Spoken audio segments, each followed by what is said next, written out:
당신, 나 병원에 누워 있어서 맨날 이렇게 고생시켜서 어떻게 해요? 해준 것도 많지 않은데 이럴 줄 알았으면 열심히 돈 모으는 게 아니고 당신이랑 열심히 놀러 다닐 걸 그랬어요. 그런 소리 하지 말아요. 당신 없으면 나 어떻게 살라고요. 우리 애들 시집 장가 다 보냈는데 이제 우리끼리 행복하게 살기로 했잖아요. 이제부터 당신 건강 챙겨서 우리 보고 싶은 것 먹고 싶은 것 실컷 하고 살아요. 그러니까 꼭 나아야 해요. 저희도 이렇게 사이가 처음부터 좋은 건 아니었습니다. 남편을 어린 나이에 알기 시작해 서로 부모님도 안 계셨고 학교도 제대로 가지 못한 채 공장에 취직하게 돼 그때 거기서 남편을 만났어요. 정말 누구보다 부지런해 보이는 남자였습니다.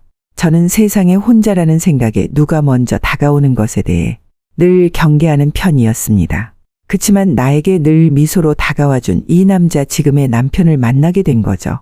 서로 열심히 돈을 모아 단칸방 월세에서 시작해 조그만한 우리 집이 생길 때쯤 이 착한 남편이 친구한테 사기를 당했네요. 그래서 저희는 어떻게 됐냐고요. 아마 그때부터 저희는 서로 신뢰하지 못하고 차갑게 변해버렸던 것 같아요. 하루 종일 일하고 온 사람인데 저녁 밥상이 이게 뭐야? 나는 뭐 집에서 노는 줄 알아요. 애들 키우랴 밥 차리고 바느질 거리 또 얻어왔어요. 한 푼이라도 더 벌 생각은 안 하고 무슨 반찬 타령이에요. 저 먼저 들어갈 테니 먹고 설거지 해놔요. 저도 그러지 말아야지 하면서도 사기당한 남편 얼굴을 볼 때면 정말 집을 나가고 싶었습니다. 하지만 저희에겐 이미 2살, 3살 아이들이 있었거든요. 이 아이들이 없었다면 저도 남편도 이미 남남이 돼 있었을 거예요. 그 이후 남편은 모든 일을 가리지 않고 열심히 돈만 벌었어요. 그러다 보니 몸이 항상 성할 날이 없었습니다. 이렇게 조금씩 돈을 모아가며 여유가 생겨날 때쯤이 되니 아이들이 다 결혼을 해 이제는 손자, 손녀들이 있습니다. 엄마 저희 왔어요. 아버지 병원에 들렸다 오는 길이에요. 얼굴이 좋아 보이지는 않았어요. 아버지 요새 병이 점점 더 심해지는 것 같다. 너 상준이랑 며느라. 아버지 좀 자주 찾아뵙고 좀 해라. 아버지가 너네랑 손자, 손녀 얼마나 보고 싶어 하는 줄 아냐. 아, 자주 찾아가고 싶어도 막상 아버지한테 가면 뭐 그리 반기는 것 같지도 않고 어색하잖아요. 아버지가 예전에 저랑 어머니랑 잘 챙긴 것도 아니고 전 아버지에 대한 기억이 없어서 그런가. 내가 또 어려워하니까 아내도 아버지를 더 어려워하는 것 같고요. 너 그렇게 말하는 게 아들 맞니? 네 아버지가 지금 이때껏 뭐 때문에 그렇게 돈 벌고 너네를 키웠는데 그런 소리를 하니 바빠서 너네 몇 번 안아주지 못한 것. 그렇다고 너네 학교를 안 보냈어 굶겼어. 너네 그런 얘기 할 거면 여기도 오지 말거라. 아이 어머니, 상준 씨가 그런 뜻으로 얘기한 것 아니에요. 자주 찾아뵙고 싶은데 시간도 잘 안 맞고 회사에서 워낙 바쁘니깐요. 너네 친정에는 주말마다 간다면서 내가 그걸로 뭐라 하는 것도 아니고 좋다 이거야. 그치만 한 번쯤은 아버지 병원에 갈 수 있는 거잖아. 상준이가 니네 친정에 가자 해도 너가 중간에서 역할을 잘해야지. 너네 집 구할 때 돈 보태달라고 아버지한테 와서 빌 때는 언제고. 에이 아버님이 다 해주신 건 아니잖아요. 아 어머님 알겠어요 알겠어. 제가 잘못했어요 화 푸세요. 아들이랑 며느리는 남편을 좋아하지 않았어요. 나가서 돈 버느라 바빠서 애들 챙길 여유가 없었지만 내가 자식들을 잘못 키웠나 싶다가도 우리 막내딸은 막내라 그런가 아버지한테도 사위랑 잘 찾아뵙는 것 같더라고요. 그나마 다행이지 뭐예요.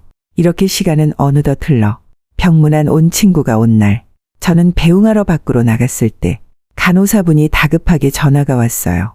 저는 뛰어 들어갔습니다. 여보 눈 좀 떠봐요 괜찮아요? 내 얼굴 알아보겠어요? 당신이랑 약속 꼭 지키고 싶었는데 미안해요. 나 없다고 쓸쓸하게 지내지 말고 이제는 친구들도 만나고 편하게 살아요. 그리고 당신 방에 보면 통장 하나 있을 거예요. 그거는 절대 자식들도 주지 말고 당신 하고 싶은 거 필요할 때 써요. 당신 모르게 내가 일평생 모은 돈이에요. 나중에 깜짝 놀래켜 주려 했는데 곧 명심해요. 여보, 이렇게 가면 어떡해요? 이렇게 남편은 평생 일만 하다 노후에 즐겨보지도 못한 채 세상을 떠나고 말았습니다. 아들과 딸한테 바로 전화를 했지만 이미 늦은 뒤였어요. 둘째 상미랑 사위는 바로 달려왔지만 상준이랑 며느리는 장례식장이 차려져 시작할 때쯤 얼굴을 비추더라고요. 엄마 저희가 조금 늦었죠. 지방에서 올라오는 길이라 차가 너무 막혀서 어떡해요. 아버지 가시는 길도 못 보고. 어머니 죄송해요. 아니, 하필 주말에 저희 엄마 아빠 모시고 친척들 찾아뵈러 가는 길이었거든요. 평일이었으면 일하다가 금방 왔을 텐데. 아니에요. 빨리 옷이랑 갈아입고 올게요. 마음속으로 정말 몇 번이고 소리쳐 나가라고 하고 싶었지만 우리 남편 그래도 아들이랑 며느리한테 인사는 받아야 하지 않겠나 싶어 참았습니다. 이렇게 장례가 끝나고 저는 집에서 아무것도 할 수 없었습니다. 정말 아무것도 하기 싫었거든요. 그럴 때마다 저를 찾아오는 사람이 있었습니다. 그건 바로 놀랍게도 며느리였습니다. 어머니 저 왔어요. 식사는 하셨어요? 안 하셨을 것 같아서 제가 어머니 좋아하는 전복죽 사왔어요. 며느라, 너가 웬일이니? 이 시간에 회사에 있을 시간 아니냐? 상준이는? 아상준 씨는 지금 회사이고요. 저는 여기 어머님네 근처로 외근 나왔다가 어머님 전복죽 좋아하시잖아요. 어머님 식사는 잘 하시나? 걱정돼서 와봤죠. 너가 웬일이니? 이렇게 먼저 연락도 없이 찾아오고, 그래도 며느리가 나를 위해 집으로 음식을 가지고 오고, 기분은 나쁘지는 않구나. 어머님 오늘은 회사에서 오느라 음식을 포장해 왔지만 이번 주말에는 애들 데리고 상준 씨랑 같이 올게요. 어머님 집에서 같이 식사해요. 제가 음식 직접 다 만들어 올 테니 어머님은 아무것도 안 하셔도 돼요. 그럼 어머니 저 갈게요. 살다 보니 별일이더라고요. 이렇게 며느리가 싹싹했나 싶기도 하면서 시아버지가 돌아가신 후 느낀 게 많은 건지 혼자 된 제가 걱정이 되긴 했나 봅니다. 그래도 애들이 이렇게 날 걱정해 주니 이런 며느리가 싫지 않았어요. 매일 하루에 한 번씩 안부 전화도 잊지 않았죠. 그러다 보니 시간이 또 어찌 빨리 가는지 또 주말이더군요. 어머니 제가 이거 데우고 상 차릴게요. 앉아 계세요. 끓여서 그릇에 담기만 하면 돼요. 엄마 이거 요리한다고 혜리가 아침부터 장 봐서 요리 다 했어요. 어머, 우리 혜리가 이걸 다? 요리 못하는 줄 알았더니 먹지도 않았는데 보기만 해도 배가 부르구나. 어쩜 이리 접시에도 이쁘게 담았을까? 시아버지 계실 때 혜리가 이렇게 밥상 차려줬음 너무 좋아하셨겠다. 아, 어머니 죄송해요. 안 그래도 많이 생각했어요. 아버님 돌아가시고 이런 말 하면 뭐하나 싶지만 그때 제가 너무했어요. 더 챙겨드리고 다가가고 했어야 했는데 그때 아버님한테 못 해드린 거 어머님한테 해드리고 싶나 봐요. 제가 철들었죠? 엄마 저도요. 많이 후회했어요. 아버지 병원에 계실 때 자주 찾아뵐 걸. 그래서 말인데요. 엄마 여기서 혼자 지내시는 것도 너무 쓸쓸하시고 저희가 엄마 걱정돼서 안 되겠어요. 우리도 이제 다른 가족처럼 북적북적 다 같이 살아요. 어때요? 손자 손녀 재롱도 많이 보시고 좋지 않아요? 지금도 너네 애들 태어나고 집 좁다고 예전부터 이사하고 싶다 하던 애들이 나까지 거기 들어가서 살면 너무 좁지 않겠냐? 지금 저희 사는 집으로 어머님이 오시면 많이 불편하실 거예요. 저희야 지금까지도 잘 살았지만 그래서 저희 생각은 어머님이 살고 계신 이 집을 팔고 다 같이 넓은 집으로 이사가요. 어머니 요새 집들이 얼마나 크고 편하게 나왔는지 몰라요. 어머니도 보시면 정말 좋아하실 거예요. 이 집을 팔고 합쳐서 이사를 가자는 말이냐? 그래도 이 집은 니네 시아버지랑 같이 쭉 살았던 곳이고 가신 지 얼마 되지도 않았는데 어떻게 이 집을 쉽게 팔 수 있겠냐? 그냥 이 집은 냅두고 돈을 내가 좀 보태서 가는 게 어떻겠니? 어머니, 혹시 아버님 유산이나 보험 이런 거 받으신 것 있어요? 이 말을 듣는 순간 남편이 저에게 했던 말이 떠올랐어요. 그 돈은 꼭 자식들 주지 말고 무슨 일이 있어도 가지고 있으라 했는데 고민이 됐습니다. 여기서 당장 해결할 문제는 아닌 것 같아 일단 애들을 돌려보냈습니다. 그 후 며칠 동안 전화기에 불이 나듯이 며느리는 계속 전화 와서 저를 달달 볶았습니다. 결국 저는 이 집을 팔기로 했습니다. 혜리야, 혹시 집을 봐둔 곳은 있니? 어머니 결정하신 거예요? 결정 잘하셨어요, 그럼요. 어머님도 답답하지 않고 애들도 뛰어놀 수 있는 그런 단독주택으로 봐둔 곳이 있어요. 어머니랑 다 함께 살면 정말 좋을 것 같아요. 너무 기대돼요. 정말 어머니한테 잘할게요. 그래, 그럼 나도 이사 준비를 하마. 이렇게 집을 팔고 저는 애들과 함께 살게 되었습니다. 역시 이사한 곳은 정말 좋았어요. 생각보다 너무 좋아 이 집값을 애들이 감당이 되었을까 싶어 물어보게 되었죠. 집은 너무 좋다만 그 가격에 이 집을 산 거냐? 아, 어머니, 그게 저희가 조금 대출을 받았어요.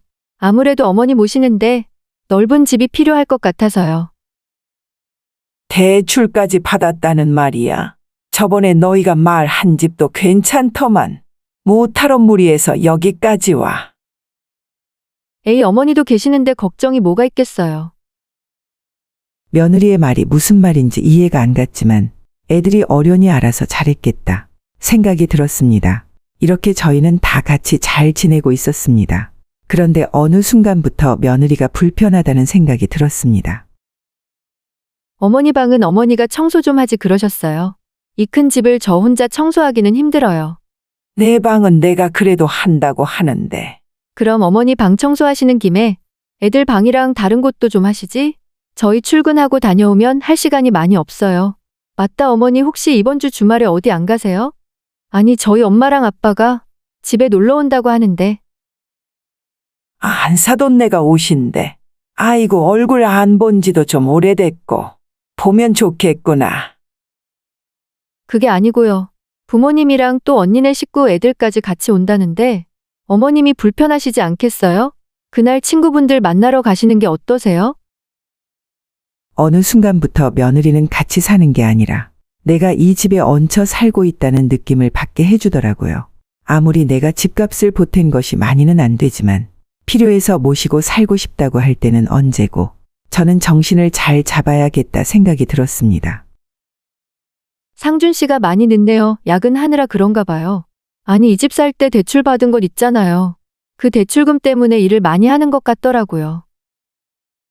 그러니 내가 너네 맞는 집으로 가라고 하지 않았니?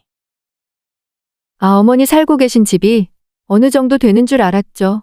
혹시 어머니 집 파시고 돈 남겨 놓으신 거 아니에요? 아, 있으면 저희 좀 빌려주세요. 아니면 아버님이 남기고 가신 돈이라도 있을 것 아니에요. 저는 이 말을 듣는 순간 방으로 들어와 버렸습니다. 어떻게 며느리는 나한테 저런 말을 아무렇지 않게 할 수 있는지. 이때 상준이가 들어오는 소리가 들리더라고요. 나가보려는 순간 아들과 며느리 대화가 들렸습니다. 여보 왔어? 아, 어머니한테 말씀드렸는데 끝까지 돈 없다고 하시는 거 있지. 엄마 없을 거라 했잖아. 왜 자꾸 엄마한테 그런 걸 물어봐 불편하시게. 우리가 한 달에 나가는 돈이 얼마인 줄 알긴 아는 거야? 당신만 돈 버는 거 아니니깐 조용히 하고 있어. 저는 며칠을 누워서 아무 생각도 하지 못했어요. 그냥 남편과 살던 집에서 나 혼자 편하게 살 것을 여기까지 와서 늙은이 이런 취급을 하는지 후회가 되더라고요. 아들도 지 마누라가 저런 소리를 하는데 아무 말도 못하고 딱 말만 듣는 것도 너무 괘씸하더라고요. 그러다 일이 터져버린 거죠. 어머니, 저희 애들 공부방 만들어야 하는데 어머님이 방을 이쪽으로 옮겨주시면 안 돼요? 이 창고방 말이냐? 아니, 여기는 바람이 많이 들어와 춥기도 춥고 너무 좁은데 어떻게 여기서 지내냐는 말이냐? 어머니 어차피 방에 TV만 있으면 되잖아요. 누울 공간 있고 어머니 손자 손녀가 공부하겠다는데 어머니가 좀 양보 좀 하세요. 어머니 여기 지내시는 거 괜찮으시겠어요? 아, 불편하시면. 아니, 어머니가 여기 쓰는 거 괜찮으시대 좋대? 그러니 여보가 TV만 좀 옮겨드려. 이제는 며느리가 중간에서 얘기도 못하게 눈치를 주고 있더라고요. 저는 이렇게는 안 되겠다 싶어 며느리에게 복수를 해야겠다 다짐했습니다. 주말 애들을 식탁에 불러 모았습니다. 어머니 뭐 하실 말씀 있으세요? 저희 나가봐야 하는데. 상준아, 혜리야. 너네 이 집 대출 받은 것도 힘들고 그렇다고 했지. 네 엄마 저희 너무 힘들어요. 그래서 내가 너희 힘든 모습을 지켜만 볼 수 없어서 말을 해야겠다. 아버지가 나한테 남겨주신 아파트가 있어. 이거는 내가 죽기 전에 너네 주려고 한 건데. 너네가 이렇게 힘들어 하는데 어떻게 하겠니? 그래서 이 집을 팔고 대출금 너네 갚고 나 살 집만 마련해주면 너네는 그 집으로 들어가거라. 그럼 여기 남은 돈은 그래도 너네 가져갈 것 아니냐? 그 돈으로 나중에 너네 이사를 거던 알아서 하고. 어머니 정말요? 왜 진작 얘기 안 하셨어요? 그러면 이렇게 대출 받아가며 어머니를 모시지는 않았을 텐데요. 해리 말은 어머니도 저희랑 사면 힘드시니까 하는 얘기예요. 내일 당장 이 집 내놓을게요. 서랍을 열어보니 남편이 통장과 함께 아파트 한 채도 저한테 남겨놓았었더라고요. 얼마나 악착같이 모았을지 눈물이 다 났었습니다. 남편이 이렇게 될까봐 저한테 이렇게 큰 선물과 애들한테 말하지 말라 했나 봐요. 그러고 저는 애들이 마련해준 집으로 이사했어요. 그전 내가 혼자 살았던 곳보다 더 좋은 곳으로 골랐습니다. 그러고 이 큰 집이 팔렸죠. 저는 이제 아들과 며느리에게 복수를 제대로 할 수 있는 시간이 왔습니다. 어머니 오셨어요? 이사는 잘하셨죠? 저희 이번 달 안에 이사 가면 될 것 같아요. 혜리야, 나는 너를 믿었다. 너가 예전부터 우리를 안 좋아하는 건 알았지만 우리 남편 갈 때도 너가 너무 얄미웠어. 하지만 너네가 정신을 차렸나 보다 하고 너네와 같이 살기를 마음먹었지. 그런데 역시 사람은 바뀌는 게 아니더구나. 그 아파트 남편이 나에게 물려준 거야. 너네 줄 수 없다. 너네가 이렇게 나를 공경하지 못하고 무시하고 내쫓으려고 한 거 내가 모를 줄 아니. 너네 지금 남은 돈으로 집 알아서 구해서 나가거라. 아마 그전 너네가 살던 집보다는 작겠지만 그래도 내가 너네 살 수 있는 정도의 돈은 남기고 내 집 구한 거라. 부족하지는 않을 거다. 어머니 그게 무슨 소리세요? 그럼 어머니 이게 다 저희 속이려고 이렇게까지 하신 거예요? 그전 집도 좁아 못 살겠는데 더 좁은 집으로 가라고요? 저희는 그렇게 못해요. 왜 못하냐? 살면 다 살아. 내가 손자, 손녀 봐서라도 봐주려고 했는데 이러다가는 내 손자, 손녀도 이렇게 만들까봐 걱정돼서 안 되겠다. 다시는 연락도 하지 말고 찾지도 말거라.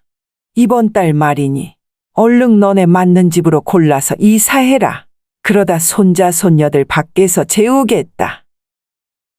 이렇게 저는 매정하게 애들을 돌아섰습니다. 그 이후 아들과 며느리는 하루도 빠짐없이 전화의 집까지 찾아와 잘못했다 빌더라고요. 저는 쉽게 받아주지 않았습니다. 하지만 자식 이기는 부모 없다고 하죠. 그렇게 손자 손녀들이 커 5년이 지났을 무렵 저는 아이들을 용서하기로 했습니다. 대신 아이들에게 경제적인 지원 아무것도 없이 말입니다. 제가 너무 매정하다 생각하실 수 있겠지만 저도 사람인지라 애들을 용서했지만 바로 도와주고 싶지 않았거든요. 세월이 더 흘러 당연히 아이들을 돕겠지만요. 저와 같은 고민을 하고 있는 부모님들이 계시다면 저의 사연을 듣고 힘을 내시길 바랍니다. 감사합니다.